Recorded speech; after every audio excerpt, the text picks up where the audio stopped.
Assalamualaikum warahmatullahi wabarakatuh. Kami dari kelompok 2 akan membahas atau mempresentasikan hasil kerja kelompok kami, tugas Bahasa Indonesia.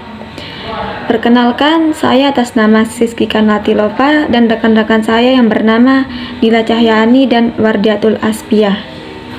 Prodi PGMI kelas 1F, Universitas Islam Negeri Mataram.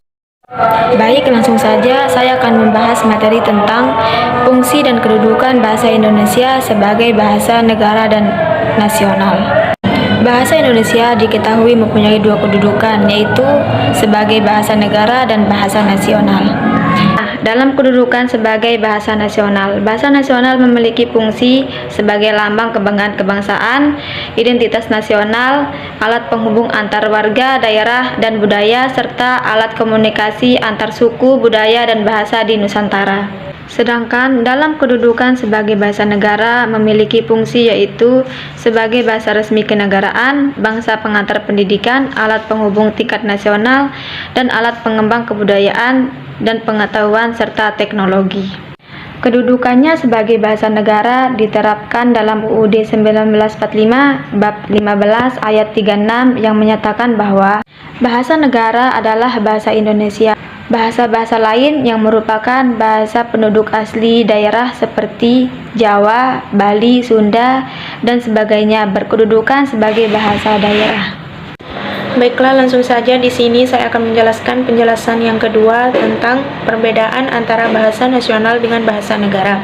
Yang pertama, bahasa nasional. Bahasa nasional memiliki beberapa fungsi, diantaranya sebagai lambang identitas nasional, lambang kebanggaan nasional, alat pemersatu berbagai masyarakat yang mempunyai latar belakang sosial budaya dan bahasa daerah yang berbeda-beda, serta sebagai alat penghubung atau komunikasi antar budaya dan daerah.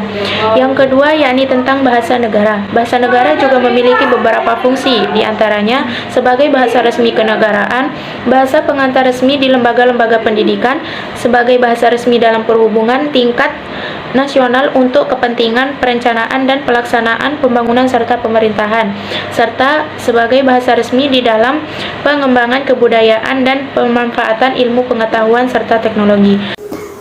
C. Fungsi bahasa Indonesia sebagai bahasa negara dan nasional. Yang pertama, bahasa Indonesia sebagai pemersatu bangsa. Yang kedua, bahasa Indonesia digunakan sebagai alat berkomunikasi oleh orang Indonesia. Bisa dibilang sebagai pengganti bahasa daerah. Contoh fungsi bahasa Indonesia sebagai bahasa negara dan nasional yaitu seseorang dari Nusa Tenggara Barat pergi ke Jawa. Orang tersebut tidak bisa menggunakan bahasa Jawa, maka orang tersebut menggunakan bahasa Indonesia. Baiklah, kesimpulan yang dapat kami ambil dari materi ini yaitu fungsi bahasa Indonesia dapat dibedakan menjadi dua bagian, yaitu fungsi bahasa secara umum dan fungsi bahasa secara khusus. Fungsi bahasa secara umum yaitu sebagai alat untuk mengungkapkan perasaan dan mengekspresikan diri, sebagai alat berkomunikasi, sebagai alat berintegrasi dan beradaptasi sosial, dan sebagai alat kontrol sosial. Sedangkan fungsi secara khusus yaitu mengadakan hubungan dalam pergaulan sehari-hari, mewujudkan seni atau sastra, mempelajari bahasa-bahasa kuno, dan mengeksploitasikan iptek. Bahasa negara sama saja dengan bahasa nasional atau bahasa persatuan. Artinya, bahasa negara merupakan bahasa primer dan baku yang acap kali digunakan pada kesempatan yang formal. Kedudukan pertama bahasa Indonesia adalah sebagai bahasa persatuan. Hal ini tercantum dalam Sumpah Pemuda. Ini berarti bahwa bahasa Indonesia berkedudukan sebagai bahasa nasional. Kedua adalah sebagai bahasa negara.